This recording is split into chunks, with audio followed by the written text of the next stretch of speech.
Hey everybody, welcome to KM Reviews. I am Niddleman. Today I'm bringing you a spoiler-free review for the movie The Space Between Us, which stars Asa Butterfield, Britt Robertson, Gary Oldman, and Carla Gugino. And I'm sorry if I butchered some of your names. I'm doing the best I can here. Now, what my new trend on this channel is going to be is I'm going to give you my rating right off the bat, and then if you feel like sticking around and understanding why I give it that rating, feel free to do so. So this movie, I'm going to give it a one-night stand. I enjoyed this movie, but it's definitely not perfect. Alright guys, so I'm going to start off by saying this movie is corny as hell. It's a very cheesy movie. There's a lot of plot issues in it, and I can totally understand the low ratings on Rotten Tomatoes, and so many people are going to hate on this movie, but I'm not going to lie, I actually really enjoyed it. Now, I will say I'm definitely a sucker for cheeseball movies. I'm not oblivious to all the issues with movies like this. I mean, it basically feels like a made-for-TV movie for Disney Channel back in the 90s, but with a higher budget. You know, and I always loved those old Disney movies like Smart House and The Luck of the Irish and stuff like that. This kind of feels like something that should have been there. But I enjoyed it. I can't help that I was smiling in this movie. I had fun with it, but it does have a lot of issues. So let me tell you what I liked about this movie and then what I didn't like about this movie, and then you can decide if you want to see it or not. So for those of you not familiar with this story, I'll kind of explain the little premise to that first. Basically, you got Asa Butterfield, who's born on Mars. He's literally a Martian, and he falls for this girl, Britt Robertson. They're literally worlds apart, the space between us.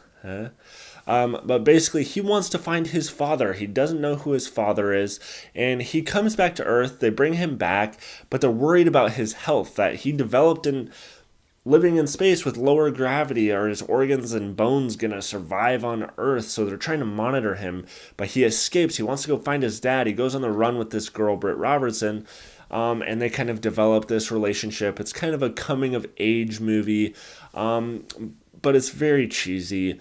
And let me talk to you about what I liked about it. So first and foremost, the thing I liked about this movie were the characters. I liked the characters in this movie, whether it's Gary Oldman or Asa Butterfield. They did a good job at developing the histories of these characters and helping you understand why they act the way they act, whether they're distrustful or very blunt or whatever. Each character has their reasons for doing what they do, why they act the way they act, why they like who they like, etc.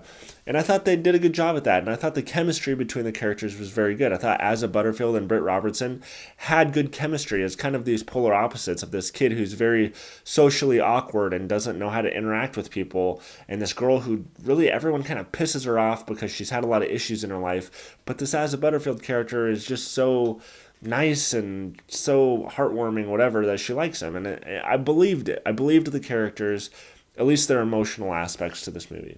I also thought the cinematography in this movie was really good. I mean, you have some beautiful landscapes in this movie. A lot of it's focused in Colorado, which I can appreciate because that's where I'm from originally. But you have all these beautiful colors. They show water, mountains, all this stuff. Whereas up on Mars, it was really bleak and red, you know, and you could understand why this guy is so amazed at everything he sees. Now, even though I like this movie, there's probably a lot more reasons I shouldn't like it than I do like it. For example, the dialogue in this movie is so cheesy. It's so corny. There's so many lines where they're kind of like eye roller lines where you're like, oh God, did he really just say that? Also, everything in this movie is very convenient. Characters being where they need to be right at the right moment. Things being available to the characters at just the right moment. Things just happening to work out in just the right way in every possible aspect. It was so unrealistically convenient. Also, the movie just kind of expects you to accept certain things without really explaining it. For example, he has this heart monitor thing that's like magnetic or whatever, which basically grants him access to go anywhere in the world he wants. Because you know how we have like key card swiper things or little magnetic locks and stuff? Like NASA has these doors that you shouldn't be able to get into without the proper clearance, but he just puts his chest up to it and boom, access granted. Very unrealistic, just because they're basically implying if you have a magnet, you can go anywhere you want, but it's not like his chest is integrated with the right codes or whatever that you would need to get access to these doors, but it just works conveniently, which I thought was very unrealistic and stupid. But the biggest plot hole to this movie is the fact that this kid is coming back to Earth. He's lived up on Mars for like 16 years or something. He's coming to Earth, and it's like they literally taught him nothing about Earth. He knows nothing when he gets here. He doesn't even know what a fucking horse is. He's like all freaked out. What is that thing? Like, you guys didn't think you're bringing this kid back to Earth, maybe you should teach him something about how the world works? Like, does he even know what the laws are? Does he understand normal human moral? Like, I don't know. He goes to a class at one point and they just kind of accept that he's there, and like the school doesn't even check, like, is he supposed to be here? I don't know. It just seemed very the whole movie was just convenient, and it just expects you to accept that things work the way they work, and nobody ever bats an eye or questions anything. Things just happen, and you have to accept that. And honestly, I thought this movie was grounded in reality to a certain extent for a big portion of this movie. Like, even though it takes place in the future and they have futuristic technologies, it felt kind of grounded. Like, it could be realistic. The type of technology and laptops that they had were kind of advanced, but they seemed like, okay, this could actually happen. However, once it gets to them being on the run from the CIA because they want to capture him and make sure, he's okay health-wise, but he just wants to go find his dad and be away from them, they hop on this plane and start going. And from that point on in the movie, it was just so unrealistic. So many things happen where you're like, are you fucking kidding me? Am I supposed to believe this would actually happen? Because it's not. If you're expecting a believable movie, this is not the movie you're going to like this year. Not to mention, both of these characters steal so many vehicles in this movie. I mean, literally, they steal vehicle after vehicle, a fucking plane. They fucking hijack cars. It's like fucking, they should be in fucking federal prison the rest of their lives, but it's like they never get in any trouble for that stuff. It's just like, okay, it's okay because they were in love, so it's okay to steal cars when you're in love, right? No, but the movie just expects you to be okay with that. Also, this movie does a pretty terrible job at explaining his health issues.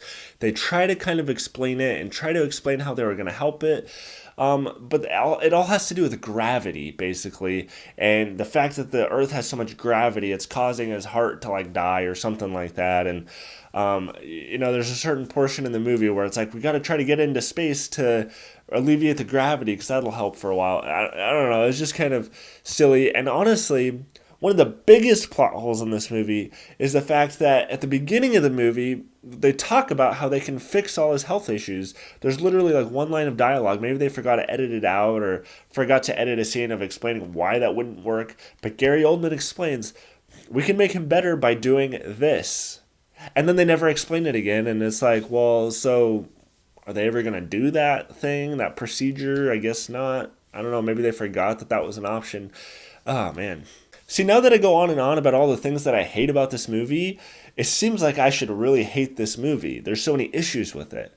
But again, I still enjoyed watching it. It was a heartwarming movie. Even though the plot, the dialogue, overall, there's so many things that should cause me to hate this movie, I didn't. I'm not going to lie. I still enjoyed watching it. I liked the chemistry between the characters so much that I was able to forgive in my mind all the unrealistic things, all the stupid, absurd things that happened in this movie because I'm a sucker for cheeseball movies. I can't help it, I mean, there's a lot of movies out there that the plot is much more refined. There's not plot holes. There's twists and like all sorts of intense things. But I don't enjoy watching the movie. I didn't do a review for the movie Gold for you guys.